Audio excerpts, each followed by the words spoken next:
ఈ పుస్తకావిష్కరణకి communist party నాయకులుగా ఉన్న మా ఇద్దరిని పిలిచారు, సుధాకర్ రెడ్డి గారిని నన్ను. మరి సాహిత్యం గురించి రాజకీయ నాయకులకి పెద్దగా తెలియదు అనుకుంటారు అందరూ.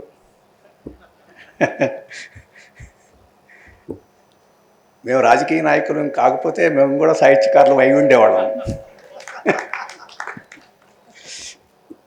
ఈ వ్యాపకంలో పడి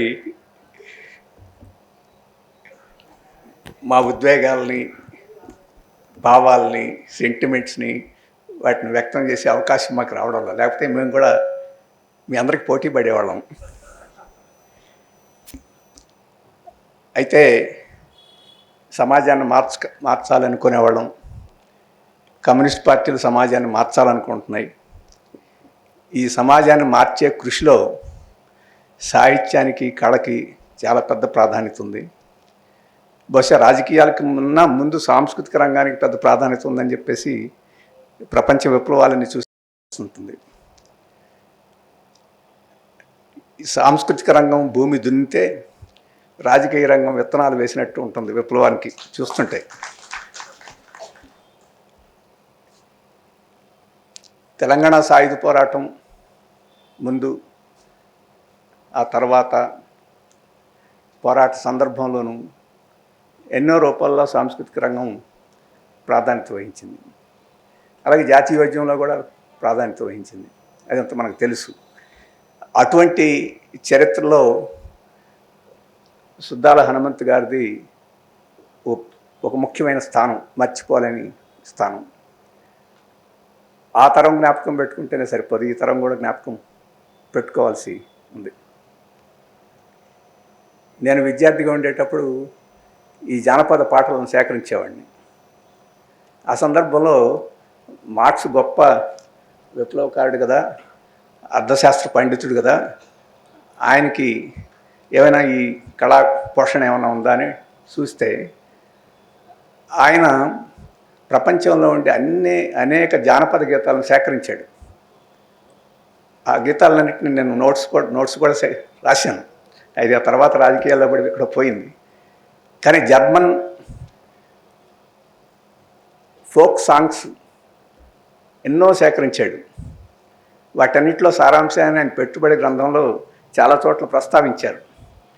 పెట్టుబడి గ్రంథంలో ఉండే అర్థశాస్త్ర భాగాన్ని మినహాయించి సాహిత్య భాగాన్ని మనం వెలికితీస్తే అదొక పెద్ద గ్రంథం అవుద్ది. అందుకని విప్లవకారులకి సాహిత్యం, కళలు వాళ్ళ జీవితంలో ఒక అంతర్భాగంగా ఉంటుంది. అప్పుడే మంచి విప్లవకారుడు అవుతాడు. లేకపోతే చాలా డ్రైగా ఉంటారు, విప్లవాన్ని ముందుకు తీసుకెళ్ళారు. కాబట్టి మాలాంటి వాళ్ళని ఈ సాహిత్యాన్ని విప్లవకారులు సృష్టించిన, విప్లవ కవులు సృష్టించిన, కళాకారులు సృష్టించిన సాహిత్యాన్ని వాటన్నిటిని ఎప్పుడు చదువుతూ వింటూ ఉంటే మేము మంచి కమ్యూనిస్టులుగా కొనసాగేదానికి అవకాశం ఉంటుంది. అటువంటి దృష్టితోటి ఈరోజు సుద్దాల హనుమంత్ గారి సాహిత్యాన్ని, పాటల్ని, ఆయన ప్రదర్శనల్ని, వాటన్నిటినీ సుధాకర్ రెడ్డి గారికి ఏమన్నా అవకాశం దొరికిందేం కానీ నాకు మాత్రం అవకాశం దొరకలే. ఆయన ప్రత్యక్షంగా చూసి ఉత్తేజం పొందేదానికి. ఏవైనా ప్రత్యక్షంగా చూడకపోయినా ఆయన రచనలు చూసినా కానీ, ఇంతకుముందు మన కళాకారులు చేసిన ప్రదర్శనలు చూసినా కానీ మనకి అర్థమవుతుంది. అయితే ఈ సందర్భంలో ఆ తరం అయిపోయింది, ఈ తరం ఏం చేయాలి, ఈ తరానికి ఏం బాధ్యత ఉంది అని చెప్పేసి మనం పరిశీలన చేసుకోవాల్సి ఉంటుంది. ఒక రాజకీయ నాయకుడు సమాజాన్ని విశ్లేషణ చేసే శక్తి ఉంటుందో లేదో చెప్పలేము. కానీ ఒక కళాకారుడికి లేకపోతే మాత్రం అతను కళాకారుడు కాలేడు. ఒక మంచి కళాకారుడు ఉన్నాడంటే సమాజాన్ని విశ్లేషించి, లోతుపాతులు చూసి, దాని పొరలన్నింటిని విప్పి, ఆ పొరల లోపల ఏముందో దాన్ని బయటకు తీసుకెళ్ళి చూపించగలిగిన వాడే గొప్ప కళాకారుడు అవుతాడు. ఇప్పటి వరకు కళాకారులుగా మనం చెప్పుకునే వారందరూ అటువంటి వారే. ఇప్పుడు ఇక్కడున్న ప్రసిద్ధిగాంచిన వారు కొంతమంది ఉన్నారు, వారి రచనల్లోనూ అది ద్యోతకం అవుద్ది. అయితే మనం అందరం సుద్దాల హనుమంత్ గారి స్థాయికి ఎదగాలని మనం కోరుకోవాలి. ఎదగాలి, అంతకన్నా పైకి ఎదగాలి. అంతకన్నా పైకి ఎదగకపోతే ఇప్పుడు సమాజాన్ని మార్చడం కూడా కష్టం. ఆ స్థాయిలోనే ఉంటామంటే కుదరదు. ఈరోజు మన దేశంలో జాతీయ సాంస్కృతికవాదం లేకపోతే సాంస్కృతిక జాతీయవాదం అని చెప్పేసేది విస్తారంగా ప్రచారం జరుగుతుంది. దాని ప్రభావం కూడా పెరిగింది. ఆ సాంస్కృతిక జాతీయవాదానికి క్లుప్తంగా నామం చెప్పాలంటే హిందుత్వ జాతీయవాదం. కొన్ని దేశాల్లో అది ఇస్లామిక్ జాతీయవాదం కావచ్చు, కొన్ని దేశాల్లో మత ప్రాతిపదిక మీద ఒక జాతీయవాదాన్ని సృష్టించాలని చెప్పేసి ప్రయత్నం చేస్తున్నాడు.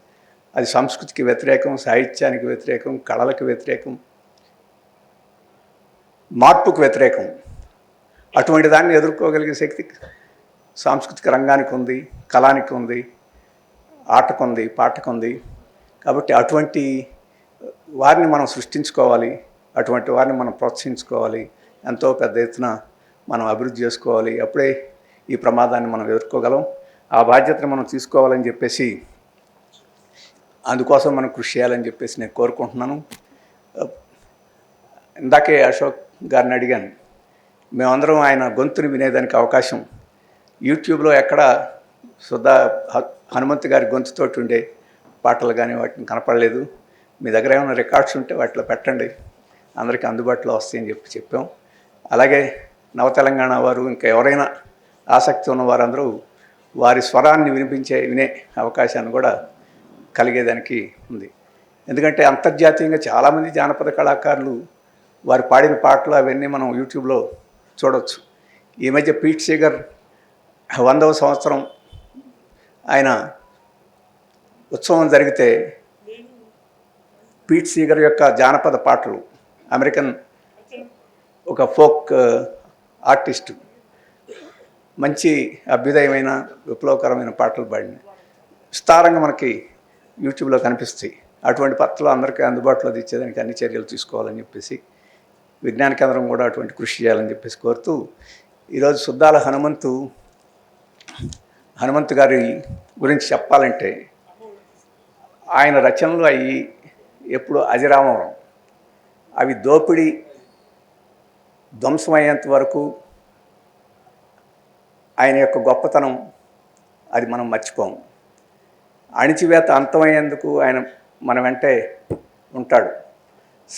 సమసమాజం సాకారమయ్యేంత వరకు ఆయన మన వెంటే ఉంటాడు, మన మధ్యలో జీవిస్తూనే ఉంటాడు. ఆయనకి మరణం లేదు. ఆ స్ఫూర్తితోటి మనం ఆయనకి ఈరోజు నివాళులు అర్పించాలని చెప్పేసి నేను కోరుకుంటూ సెలవు.